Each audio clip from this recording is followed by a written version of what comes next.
Hi, I'm Megan. I'm Colin. And this is Pet Sitter Confessional, an open and honest discussion about life as a pet sitter.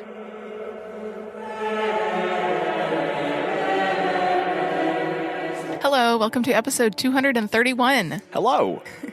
Thank you so much to our Patreon supporters who support us with the price of a cup of coffee every month, and we actually just got a new one. Yeah, Ashley just started supporting us through Patreon, and we're really excited to have her on board. And we also want to thank Pet Sitters Associates for sponsoring this episode as well.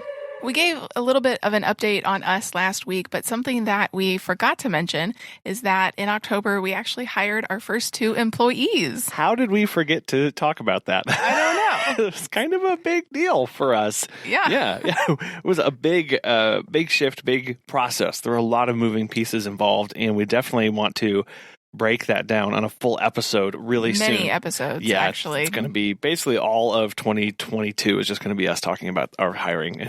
Okay, well, that's not true. But yeah, it was a big learning curve, but we're really excited to have it finally done. But today we want to talk about scammers. We've seen a pretty substantial increase in inquiries over the last week or so. And that's likely due to all the last-minute Louis poking their heads out trying to get holiday bookings, which we are not available for, and you probably aren't either. But with any inquiries for service, we always have to determine whether it's legitimate or not. Yeah, is this a scam or a real person? Unfortunately, the scammers are there because people believe the scams. So while it is 2021 and we shouldn't need to have this conversation, people still fall for the scam. Yeah, they fall for them for many reasons. I recently saw a post of somebody who had a friend fall for it, but that was because they were really desperate for business and they didn't screen them properly. And so we really have to decipher what is a scam and what is spam.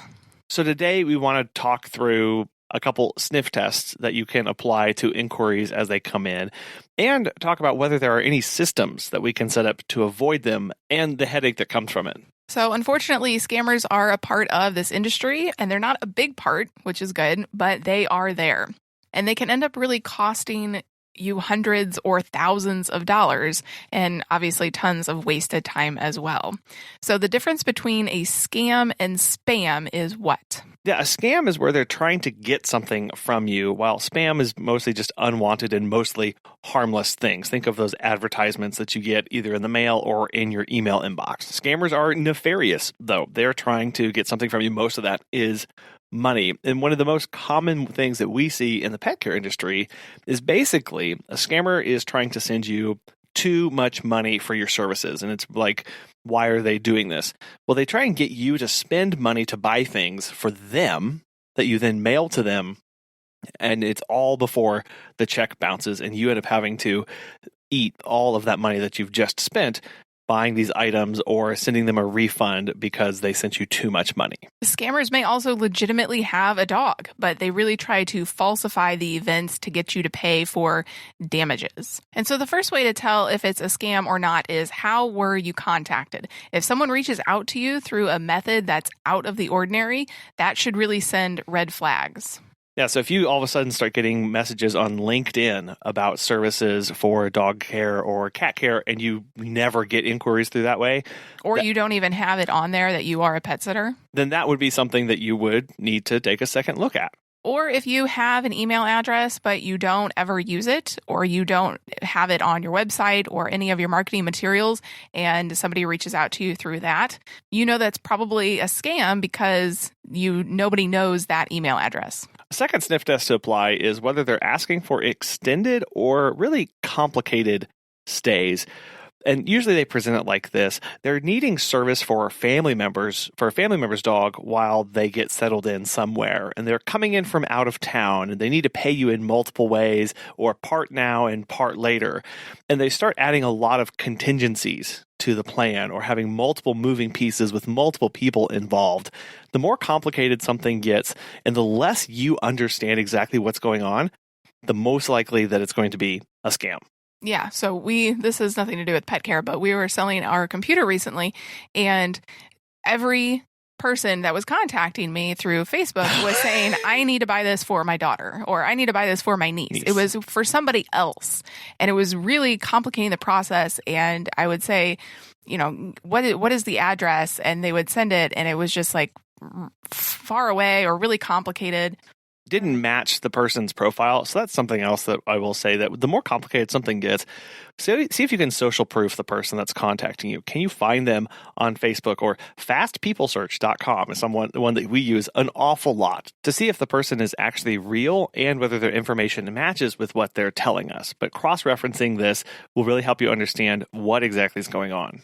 Another key indicator that it's a scam is the language that they use. The word kindly is a big one. It's trying to sound too formal and too nice.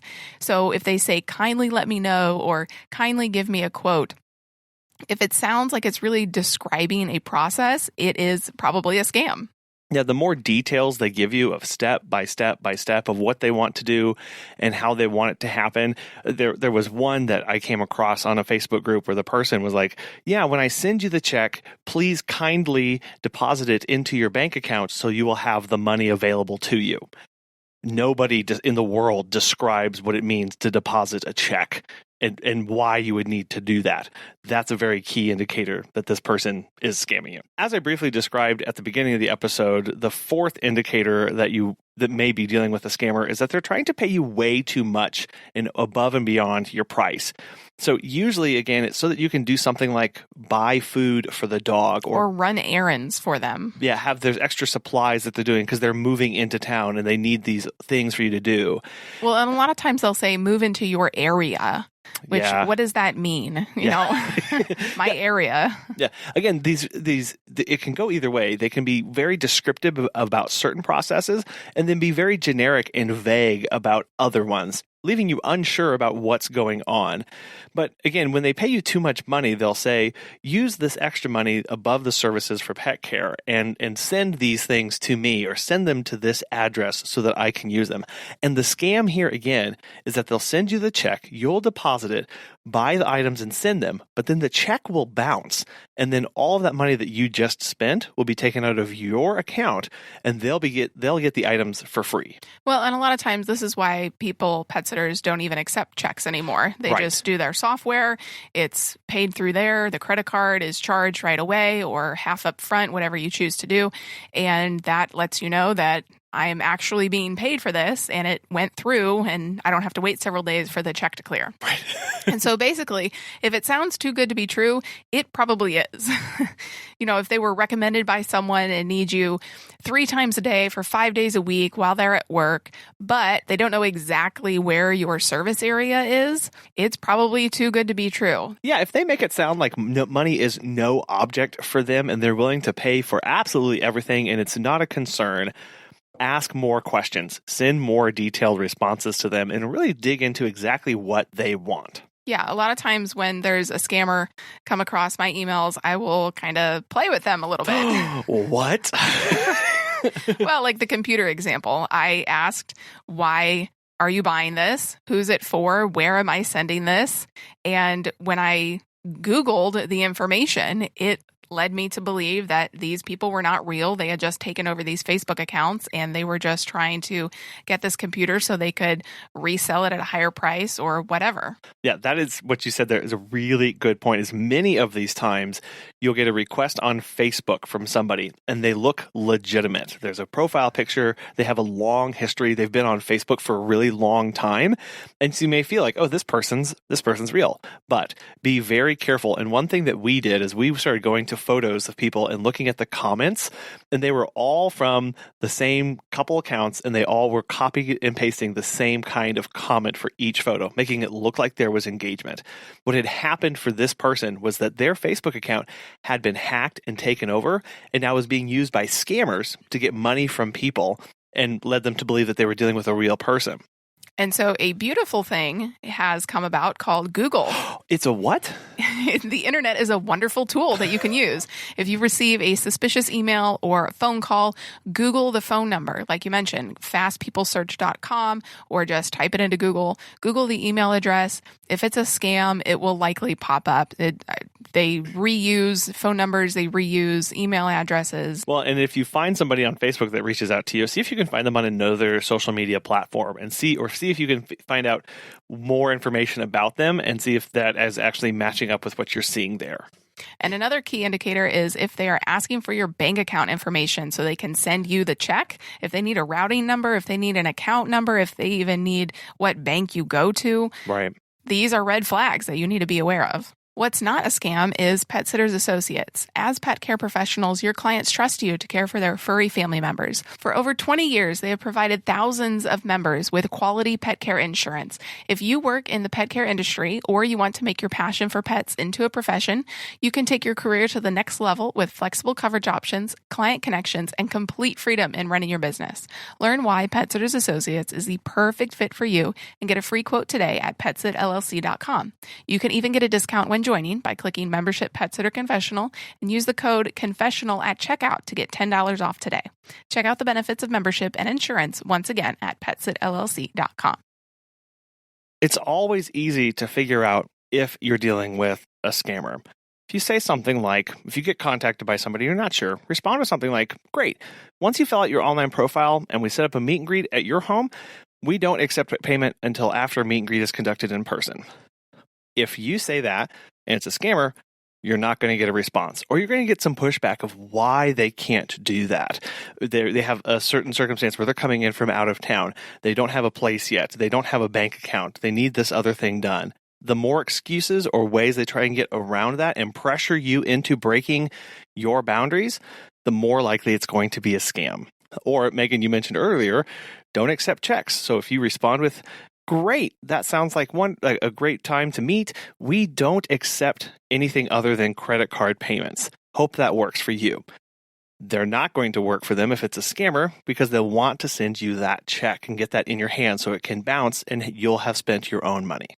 If they contact you through text message or a direct message on Facebook or through your email and you have more questions, ask for a phone call. This is one of the best ways to decide if it's going to be a scammer or not. Because if they are a scammer, they are not going to pick up that phone or give you a legitimate phone number. A lot of times we will get phone call scams. So we have a Google Voice number. We don't actually give out our personal phone numbers. We go through Google Voice, which is an amazing service because they have to say their name before you answer the phone call. So it's great to screen that way as well to make sure it's actually a person. And anyway, we've had some interesting ones. The way it works is that they have to say their name and then it rings over to me or Megan. And when we pick up the phone and we click answer, what it actually says is a computer will say, you have a phone call from Karen or from Dale. And then you can decide to answer or not answer and send them to voicemail. And I send them to voicemail an awful lot of the times. Additionally, you could just choose to not answer the phone call ever and always send it to voicemail. And if you do that, make sure your voicemail says your website where they can get more information and book your services because scammers won't do that. Those are all things that are scams from people trying to take advantage of your service. Another line of scams are actually directed towards your business and trying to get your business to spend money on things that you don't need or extort money from you. It's kind of a fine line there, but it is something that we have been experiencing more and more. Well, and a lot of times people will talk about this in terms of Yelp. So Yelp is notoriously bad for if you place your business on there, they will continue to hound you and try to get you to buy their ads. And back in 2012, when we had started pet sitting, I had gone on Yelp and put our business on there. And one, it was a struggle to actually even get on there. But secondly, they would call me multiple times a week trying to get me to upgrade my ad or just use more of their services, and it became way too much. And finally, I had to tell them multiple times, but stop calling me. I am deleting my business. I no longer want to be on Yelp. And it was a struggle, but I feel like it was a months-long process to finally work through getting the actual listing deleted off of there. Well, and that it actually never goes away. They don't actually delete listings off of there. They just close them down. So that is also something to be aware of. If you go with Yelp, it's a great service. Millions of people use it all the time for restaurant reviews and travel reviews and all of that, but it can be really hurtful to your business. Some other common ones that we have been experiencing more and more, I think the first one is really scam emails claiming to boost SEO or to have you pay for services to edit out mistakes. We just received one that was like, oh, on this recent blog post, you misspelled together. These kind of things really impact people's perceptions of you and hurt your credibility. Click this link to hire our services to edit your things. That is a scam. You don't want to give access to anybody to your email, to your back-end service for your website. And anybody claiming to, cold call you or cold email you out of the blue to boost your SEO, claiming that they have a dashboard that tells you these widgets are making it slow, do not believe that. If you have questions about SEO or any of that, reach out to Amy Toman and she will help you.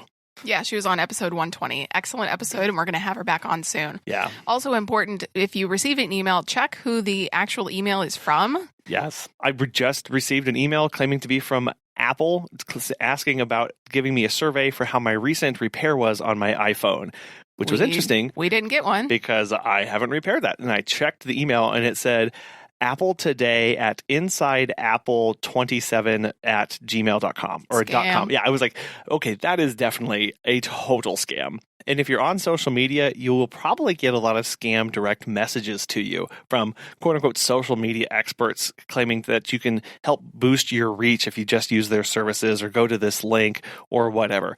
Again, if you are perfectly happy with things going on in your business and people are cold calling you, cold messaging you about something that you don't care about or you've never heard of and you don't understand it, it's most likely a scam, because a third scam that I have been getting almost weekly or a couple times a week for a while now is this phone call from some company, and I never remember the name, but they want to, quote, voice search optimize our business and website so that people can find it when they search with their voice on Alexa, Google, and Siri.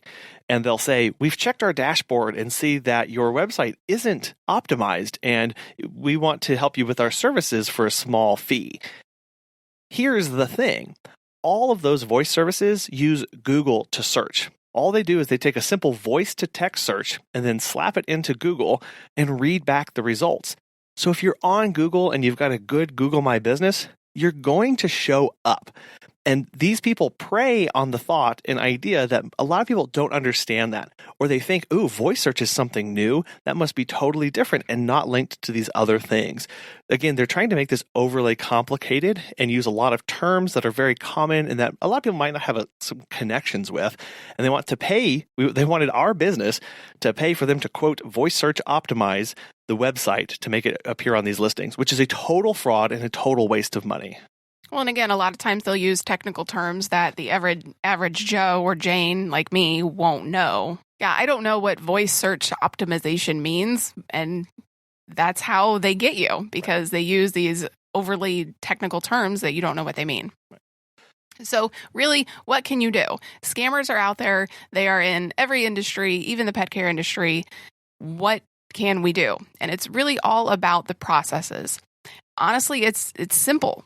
Little things that will keep you protected. So one, always do a meet and greet. I know a lot of app platforms don't do meet and greets, and we believe that really it is for the safety of everyone involved, the animal, yourself, protecting your business, protecting the owner, making sure that they have their client expectations are lined up with your business.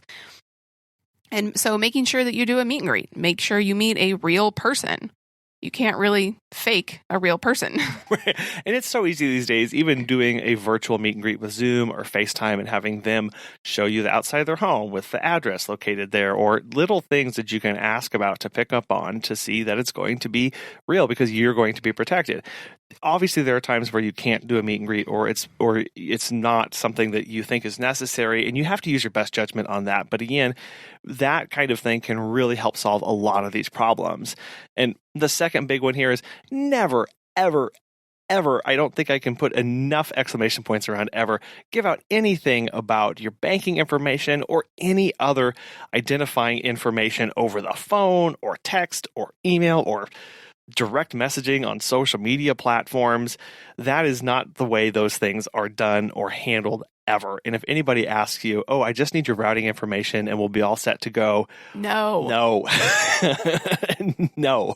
And we really shouldn't have to say that. Like, it's 2021. The scammers have been out there for years, but they're getting smarter with the internet, and they're taking advantage of people still. Yep. I will say that if you're dealing with that and they give you a website to go to, make sure that the website that they send you is what shows up in the address bar at the top of your page when you click on it. Well, yeah, and make sure it has HTTPS on it, S for secure. Yeah, because they can redirect you to all sorts of pages. It can be something as simple as www.dog.com, but it redirects to something that's way crazy with all these different characters and a totally different site that's not secure, that S is missing.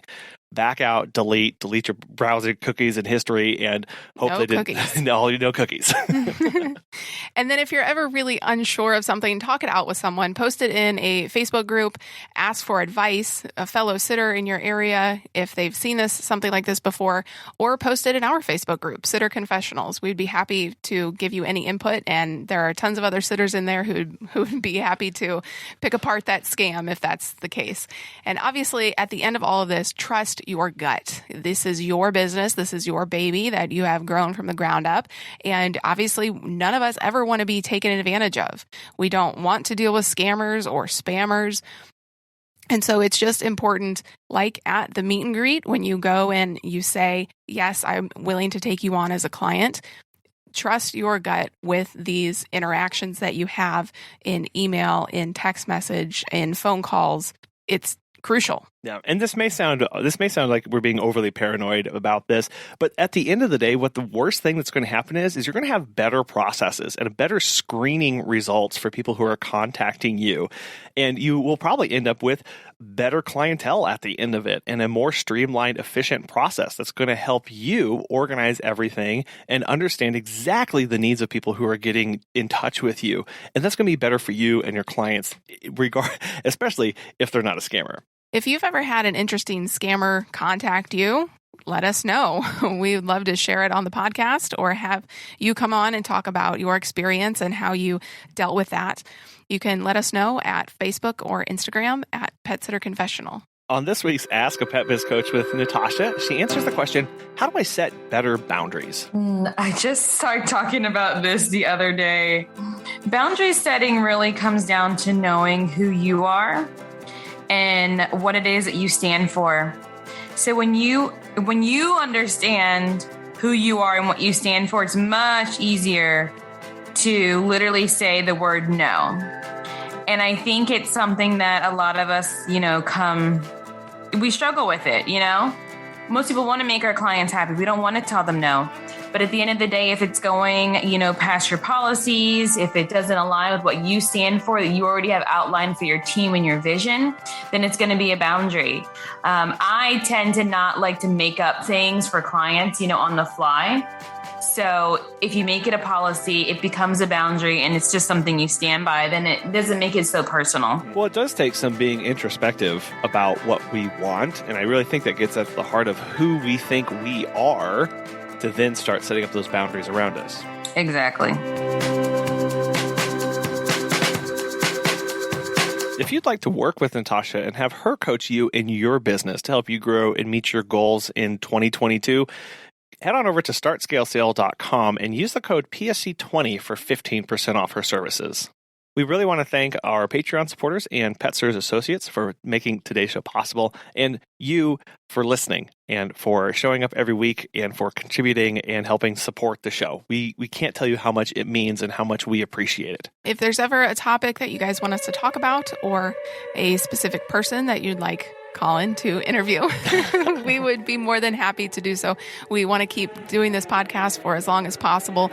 We enjoy it, and hopefully you guys do too. So thank you. Yep. And if you want to get some Megan interviews out there, let us know as well. We'll see about that. Thank you.